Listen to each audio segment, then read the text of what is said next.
মহাভাৰতৰ যুদ্ধত অংশগ্ৰহণ কৰিছিল। হিউৱেন চাঙৰ সময়ত হিউৱেন চাঙে কুমাৰ ভাস্কৰ বৰ্মাৰ ৰাজসভাটো আহিছিলে, হৰ্ষবৰ্ধনৰ ৰাজসভাটো আহিছিলে। আৰু আমাৰ ভাৰতবৰ্ষৰ প্ৰাচীন গ্ৰন্থ আমি যিমান পাম সকলোতে অভিন্ন ভাৰত, ৰাজনৈতিক ৰজা মহাৰাজা বহুত আছিলে, কিন্তু এখন অভিন্ন মহাদেশৰ কল্পনা সদায় আমাৰ আছিলে। আৰু আমাৰ ঋষি মুনিসকলে জ্যোতিৰ্লিংগ, ঋষি মুনি, আশ্ৰম সকলো স্থানতে সমগ্ৰ ভাৰতবৰ্ষৰ আজি যিটো ভৌগোলিক স্থান তাতে বিয়পি আছিলে। আফগানিস্তান, পাকিস্তান, বাংলাদেশত বিয়পি আছিলে। আমি বিশ্বাস কৰো যে সেই সংস্কৃতিৰ ঐক্যতানেৰে আমাৰ ৰাষ্ট্ৰবাদৰ প্ৰথম শিক্ষা আৰম্ভ হয়।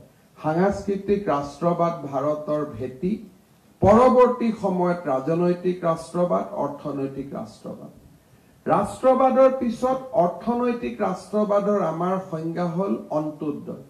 শেষৰ শাৰীৰ লোকৰ মাজতো মুখত হাঁহি বিৰিঙোৱা। ভাৰতীয় জনতা পাৰ্টি, প্ৰধানমন্ত্ৰী নৰেন্দ্ৰ মোদীৰ আজি যিমান কৰ্মসূচী, এই কৰ্মসূচীবিলাক হৈছে অন্ত্যোদয়ৰ আদৰ্শৰে প্ৰেৰিত। অৰ্থাৎ সমাজৰ শেষৰজন ব্যক্তিৰ মুখত আমি হাঁহি বিৰিঙাব লাগিব। তাৰ কাৰণে প্ৰথমজন ব্যক্তি আমাৰ শত্ৰু হ'ব নোৱাৰে। প্ৰথমজন ব্যক্তিৰ সামৰ্থ্য আমি শেষৰজন ব্যক্তিৰ উত্থানৰ বাবে ব্যৱহাৰ কৰিব লাগিব।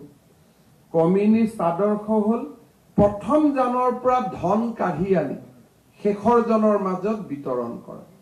আমাৰ লক্ষ্য হল প্ৰথম শাৰীত থকা সকলৰ সামৰ্থ্য আমি ব্যৱহাৰ কৰি শেষৰ শাৰীত থকা জনৰ মুখতো আমি হাঁহি বিৰিঙাম।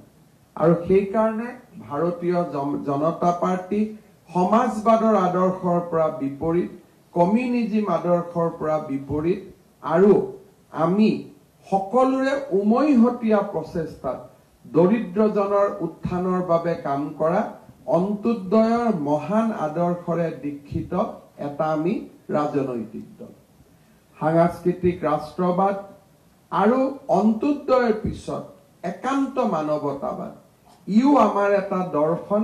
আৰু একান্ত মানৱতাবাদৰ বিষয়ে যেতিয়া ক'বলৈ যাম যথেষ্ট সময় লাগিব। কেতিয়াবা আমি একান্ত মানৱতাবাদৰ বিষয়েও আলোচনা কৰিম।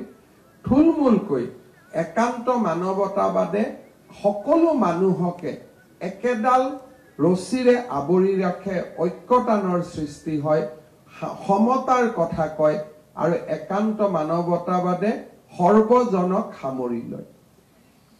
এই তিনিওটা কাৰ্যসূচী, দীনদয়াল উপাধ্যায়ৰ পিছত বিজেপি আহিলে, বিজেপিৰ উত্থান হল, চৰকাৰৰ পৰা আঁতৰিলে, বিজেপি দুখন আসনলৈ নামি আহিলে। আজি আকৌ আমি দ্বিতীয়বাৰ চৰকাৰ গঠন কৰিলো, তৃতীয়বাৰ চৰকাৰ গঠন কৰিলো। দলত নতুন মানুহ আহে, কিন্তু আমাৰ আদৰ্শৰ পৰিৱৰ্তন নহয়। ভাৰতীয় জনতা পাৰ্টিৰ মূল স্তম্ভ যে ই কাৰ্যকৰ্তাৰ আগমন হয়, কিন্তু কাৰ্যসূচীৰ পৰিৱৰ্তন নহয়। আমাৰ লক্ষ্য ভাৰতক পৰম বৈভৱৰ স্থিতিলৈ লৈ যোৱা। আমাৰ লক্ষ্য পৰিয়ালকেন্দ্ৰিক ৰাজনীতিৰ বিৰোধিতা কৰা। আমাৰ লক্ষ্য ৰেল ষ্টেচনত চাহ বিলোৱা জনকো আমি আনি প্ৰধানমন্ত্ৰীৰ দৰে শীৰ্ষ আসনত অধিষ্ঠিত কৰিব। সময়ৰ পৰিৱৰ্তন হয়, সকলো পৰিৱৰ্তন হয়। ভাৰতীয় জনতা পাৰ্টিৰ সংস্কৃতিৰ পৰিৱৰ্তন নহয়, ভাৰতীয় জনতা পাৰ্টিৰ কাৰ্যসূচীৰ পৰিৱৰ্তন নহয়, ভাৰতীয় জনতা পাৰ্টিৰ আদৰ্শগত স্তম্ভ পৰিৱৰ্তন নহয়। মই যেতিয়া বিজেপিত যোগদান কৰিছিলো, উৰিষ্যাত আমাৰ প্ৰথম ৰাষ্ট্ৰীয় কাৰ্যনিৰ্বাহকত অংশগ্ৰহণ কৰাৰ মই সুযোগ পাইছিলো। মই অসমৰ কেবিনেট মন্ত্ৰী আছিলো, পেমা খাণ্ডু ডাঙৰীয়া অৰুণাচল প্ৰদেশৰ মুখ্যমন্ত্ৰী আছিল। আমি সভাত যেতিয়া সোমাইছিলো, আমাক বহিব কোৱা হৈছিলে, বহাৰ কোনো সিট নাছিলে। আমি যেতিয়া বহিব চেষ্টা কৰো, এখন আসনত বহো, তাৰ পৰা আমি উঠি দিওঁ, দ্বিতীয়খন আসনত যাওঁ, তৃতীয়খনত যাওঁ। কাৰণ আমি য'ত বহো কাষত এটা সময়ত অৰুণ জেটলীক দেখা পাওঁ, কাষত এটা সময়ত সুষমা স্বৰাজক দেখা পাওঁ, কাষত এটা সময়ত ধৰ্মেন্দ্ৰ প্ৰধানক দেখা পাওঁ। আমি ভাবিছিলো যে আমাৰ সিট বিলাক ভুল হৈ আছে নেকি আমি দুজনে জনক খুদিছিলো তেতিয়া কৈছে না বিজেপি তেনেকেই বহে যেতিয়া বিজেপিৰ সভা হয় তাত নেতাৰ বুলি তাত নাথাকে ইয়াত কাৰ্যকৰ্তাই থাকে যেতিয়া আমি ভাত খাব খুমাইছিলো মোদী ডাঙৰীয়া আমাৰ লগত একেলগে খাব বহিছিলে তেতিয়া আমি কংগ্ৰেছৰ কথা মনত পেলাইছিলো কাৰণ 22টা বছৰ আমি কংগ্ৰেছত থাকি বিজেপিত খুমাইছিলো কংগ্ৰেছত সোনিয়া গান্ধীৰ লগত একেখন টেবুলত বহা ৰাহুল গান্ধীৰ লগত কাখৰ চকীখনত বহা কল্পনাৰ সীমাৰ বাহিৰত কিন্তু ভাৰতীয় জনতা পাৰ্টি আমাৰ টিফিন বৈঠকৰ পৰা আৰম্ভ কৰি যত আমি সকলোৱে ঘৰৰ খাদ্য লৈ আহিম একেলগে আমি খাম একেলগে কথা পাতিম আৰু অমিত শাহৰ দৰে ৰাষ্ট্ৰীয় নেতায়ো আজিও আমি যদি কোনোবা কাৰ্যকৰ্তাৰ ঘৰত ভোজন ৰাখা বুলি কওঁ তেওঁ আনন্দ প্ৰকাশ কৰে হোটেলত খাদ্য ৰখা বুলি কলে আমাৰ ওপৰত খং কৰে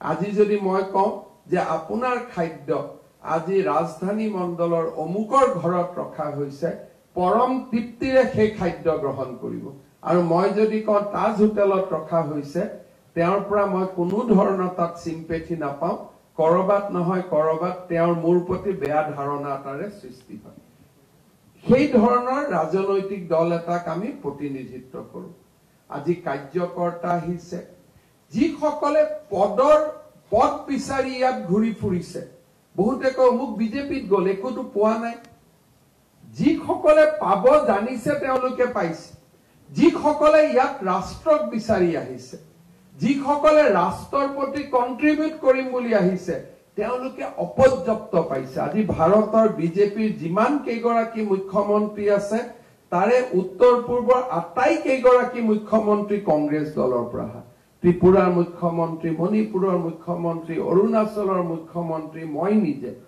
কিন্তু যিসকলে কংগ্ৰেছক বিচাৰি বিজেপিত আহে সি বিজেপিত কংগ্ৰেছক বিচাৰি নাপায় যিসকলে বিজেপিত ভাৰতক বিচাৰি আহে ৰাষ্ট্ৰক বিচাৰি আহে তেওঁলোকে বিজেপিত তেওঁলোকৰ ব্যক্তিগত উত্থান হয় তেওঁলোক বহুত আগুৱাই যায় আজি বিজেপিৰ পৰম বৈভৱৰ স্থিতি এই স্থিতি আমি কংগ্ৰেছত আগত দেখা পাইছো নিৰ্বাচনী ঘৰৰ কমিটিৰ মেম্বাৰৰ ঘৰত মানুহৰ আগমন স্মাৰক পত্ৰ টেলিফোন হেঁচা আজি 14টাকৈ লোকসভাৰ আসন বিতৰণ হ'ব ভগৱানে কৰিলে আমি 11টা 12টাত জিকিম কিন্তু কোনো মানুহে ৰাতিপুৱাৰ পৰা মোক এবাৰো লগ কৰা নাই যে মোক টিকট লাগে কোনো এজন মানুহে কব সাহস কৰা নাই যে মোক টিকটৰ প্ৰয়োজনীয়তা আছে যোৱাকালি আমি আমাৰ পৰিদৰ্শকসকল গল পৰ্যবেক্ষণ হল মানুহৰ লগত কথা পাতিলে ৰাতি আমাক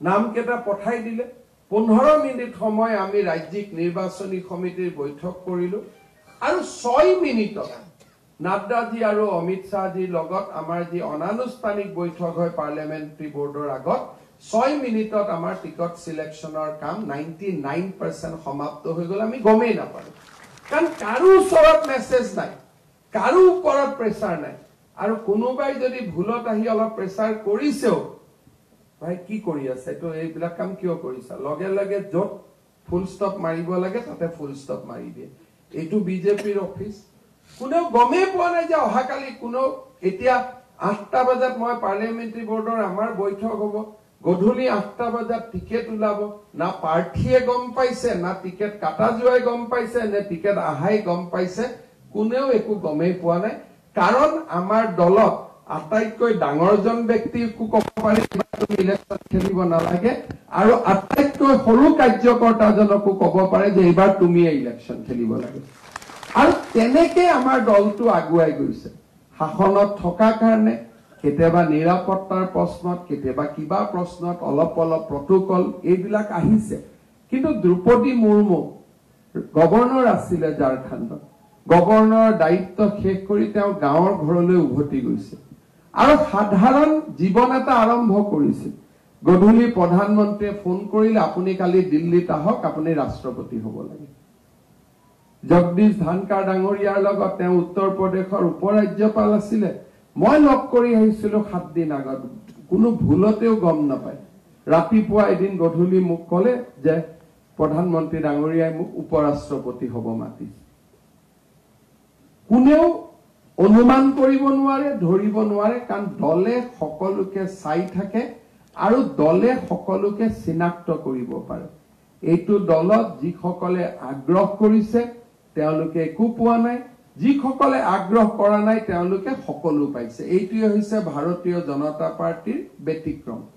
মই ভৱিষ্যতে কেতিয়াবা লগ পালে আমি আৰু ভালকৈ কথা পাতিম। আজি যিসকল কংগ্ৰেছ দলৰ পৰা, যিসকল ছাত্ৰ সংগঠনসমূহৰ পৰা বা শ্ৰমিক সংগঠনসমূহৰ পৰা ভাৰতীয় জনতা পাৰ্টিত যোগদান কৰিছে, আমাৰ লক্ষ্য এটাই হ'ব লাগে যে আজি অসমৰ কাৰণে আমাৰ ইতিহাসত আটাইতকৈ ভাল সময় আজিৰ সময়ছোৱা। অলপ আগতে কেন্দ্ৰত কেবিনেট বৈঠক অনুষ্ঠিত হ'ল। আজি অসমৰ কাৰণে ভাৰতত 3টা সেমি কণ্ডাক্টৰ ইণ্ডাষ্ট্ৰি এপ্ৰুভ হৈছে। টাটাই অসমত 27,000 কোটি টকা বিনিয়োগ কৰি সেমি কণ্ডাক্টৰ ইণ্ডাষ্ট্ৰি স্থাপন কৰিব। অলপ আগতে কেবিনেট বৈঠকত অনুমোদিত হৈছে। আজি অসমৰ চাৰিওফালে আজি অসমৰ মুখ্যমন্ত্ৰী, অসমৰ মন্ত্ৰী, অসমৰ বিধায়ক, আমাৰ যি ধৰণে অসমৰ আজি ৰাষ্ট্ৰীয় মানচিত্ৰত আমাৰ যিমান সন্মান, আমাৰ যিটো স্বীকৃতি, সেয়া ভাবিব নোৱাৰা স্বীকৃতি। আজি অসমলৈ বিকাশ আৰু উন্নয়নৰ নতুন গংগা বৈছে। প্ৰধানমন্ত্ৰী নৰেন্দ্ৰ মোদী ডাঙৰীয়াৰ নেতৃত্বত প্ৰথমবাৰৰ বাবে আজি আপোনালোকে যাব যে কোকৰাঝাৰতো মোৰ আপোনাৰ দেশেদি আজি সভা আৰম্ভ হয়। বৰাক উপত্যকাত যাব, বৰাক উপত্যকাৰ ডিচি অফিচৰ কাৰ্যালয় ৰাস্তাৰ মুখতে লাচিত বৰফুকনৰ প্ৰতিমূৰ্তি। এই পৰিৱেশবোৰ 2টা বছৰত হৈছে। কোনো ভাবিব নোৱাৰাকৈ চাওঁতে চাওঁতে জনজাতীয় লোকসকল আমাৰ বহল সমাজত মিলিন হৈ গৈছে। অজনজাতীয় সকলে প্ৰথমবাৰৰ বাবে জনজাতীয় পৰম্পৰাবিলাক বুজি পাইছে। আমি কি ধৰণে আগবাঢ়ি যাব লাগিব। অৰ্থনৈতিক আজি এক বুনিয়াদ নিৰ্মাণ হৈছে, প্ৰশাসন নিকা হৈছে, আৰু আটাইতকৈ ডাঙৰ কথা, ভাৰতীয় জনতা পাৰ্টিৰ কোনো মন্ত্ৰী, কোনো বিধায়কে জানি বুজি দুৰ্নীতি কৰাৰ সাহসেই কৰিব নোৱাৰে। ইমানটোলৈকে আমাৰ ভাৰতীয় জনতা পাৰ্টিত নিয়ম চলে যে কোনোবা এটা দিনা যদি কেবিনেট বৈঠকত কোনোবা এজন মন্ত্ৰীয়ে কেবিনেট নুশুনি মোবাইল চাই আছে, তাৰো ফোন মই পিছ মুহূৰ্তত পাওঁ, অমুকৰ কেবিনেট চলি থাকোতে অমুকে মোবাইলটো কিয় চাই আছিল তাৰ ৰিপৰ্টটো ল'ব লাগে। আৰু আমাৰ মন্ত্ৰীসকল তাৰ ভুক্তভোগী। কোনোবাই ভাল কাপোৰ এসাঁজ পিন্ধিলেও তাৰ পৰীক্ষা হয় যে সি কাপোৰ আগৰ পৰাই পিন্ধি আছিলে নে নতুনকৈ কাপোৰ পিন্ধিব শিকিছে। অৰ্থাৎ স্কুটিনি বহুত বেছি। আমি যাৰ দায়িত্বত নাই সি স্কুটিনিত থাকিব নালাগে, কিন্তু যাক দলে দায়িত্ব দিয়ে, যদি দলে কাবাক বিধায়ক পাতিছে, দলে কাবাক মন্ত্ৰী পাতিছে, দলে কাবাক চেয়াৰমেন পাতিছে, তাৰ ওপৰত স্কুটিনিও হ'ব লাগিব। যেতিয়া আমাৰ দলত বিতৰ্ক হৈছিলে যে 3rd গ্ৰেড 4th গ্ৰেড চাকৰি হ'ব লাগে, কাৰ্যকৰ্তাসকলে চাকৰি পাব লাগে, মোৰো সাহস নাছিল যে মই কেনেকৈ কাৰ্যকৰ্তাসকলক না কৰিম। অমিত শ্বাহ ডাঙৰীয়াৰ মিটিং হ'ল, বিধায়কসকল উপস্থিত আছিলে। বিধায়কসকলে ক'লে যে চাকৰি দিয়াত আমাক সুবিধা দিব লাগে। অমিত শ্বাহ ডাঙৰীয়াই ক'লে যদি বিজেপিত থাকিব লাগে তেলে এইবোৰ কথা বাদ দিব লাগে। বিজেপিত চাকৰি মেৰিটৰ ভিতৰত হ'ব, মেধাৰ ভিত্তিত হ'ব, ইয়াত আৰু একো হ'ব নোৱাৰে। স্পষ্টতা, আমাৰ নীতি আৰু আদৰ্শত ক'তো স্পষ্টতাৰ অভাৱ নাই, আৰু সেই স্পষ্টতাৰ বাবে আজি দলটো আগবাঢ়ি গৈছে। প্ৰধানমন্ত্ৰী নৰেন্দ্ৰ মোদী ডাঙৰীয়াক কোনেও নাজানে, তেওঁ অসমৰ প্ৰত্যেকখন জিলাত থাকি গৈছে। এখন জিলা নাই য'ত মোদী ডাঙৰীয়া যোৱা নাই। যেতিয়া মোদী ডাঙৰীয়া আমাৰ মিটিং কৰিব আহে, নগাঁৱত আহে, মোক নগাঁৱৰ কথা কয়, কৰিমগঞ্জত আহিলে কৰিমগঞ্জৰ কথা কয়। আৰু মোদী ডাঙৰীয়াই সেই সময়ত অসমৰ দায়িত্বত আছিল, যি সময়ত অসমৰ বিজেপি অংকুৰিত হোৱা নাছিল, সেই সময়তে তেওঁ অসমখনৰ প্ৰতিখন জিলাতে থাকি গৈছিল। অসমৰ প্ৰত্যেকটো ৰাজনৈতিক পৰিৱেশৰ বিষয়ে তেওঁ জানে, অসমীয়া মানুহৰ আকাংক্ষা জানে, অসমৰ মানুহে কেনেদৰে আগুৱাই যোৱাত উচিত হ'ব তাৰ বিষয়ে তেখেতে স্পষ্টতা জানে। আমাৰ পাৰ্টিৰ এটাই লক্ষ্য যে আবেগেৰে আমি অসমখন জিকিব নোৱাৰো, অসমে আগুৱাই নিব নোৱাৰো, আন্দোলনৰ পৰিৱেশে অসম আগুৱাব নোৱাৰে। যি আপোনালোকে চিন্তা কৰক, 27,000 টকাৰ ইণ্ডাষ্ট্ৰি আহিব, 30,000 এমপ্লয়মেণ্ট হ'ব, অসমত কোনেও আন্দোলনো কৰা নাই, কোনেও বিচৰা নাই, বহুতে হয়তো সেমি কন্ডাক্টৰ কি সেই বিষয়েও আমাৰ মানুহে নাজানে। আৰু আমাৰ মানুহক যদি মুকে সেমি কন্ডাক্টৰ বিষয়ে জানে, মই জানো চিপছ এটা হয় আৰু চিপছটো নহলে গাড়ীখন নচলে। এতিয়া অসমৰ পৰা উৎপন্ন হোৱা সেমি কন্ডাক্টৰ আমেৰিকাত টেসলা গাড়ীত ব্যৱহাৰ হ'ব। আপোনালোকে চিন্তা কৰক। আৰু এইবিলাক গোটেই মোদী ডাঙৰীয়াৰ অৱদান। আৰু তেনেকুৱা এখন নতুন অসমৰ আমি কল্পনা কৰো। সেইখন নতুন অসমৰ কাৰণে আমি প্ৰতিটো পল, প্ৰতিটো ক্ষণ, প্ৰতিটো মুহূৰ্ত আমি সংগ্ৰাম কৰিছো। আপোনালোকে দেখিলে দেখা পাব আমাৰ কেবিনেট মন্ত্ৰীসকল সপ্তাহত কেবিনেট কৰিব লাগে, মাহত 2-3 বাৰ কৰি তেওঁলোকে জিলাত যাব লাগে, আমাৰ দলৰ কাৰ্যকৰ্তাসকল বুথত যাব লাগে। ইয়াত কৰ্মসূচী আৰু কাৰ্যসূচী কোনো অভাৱ নাই।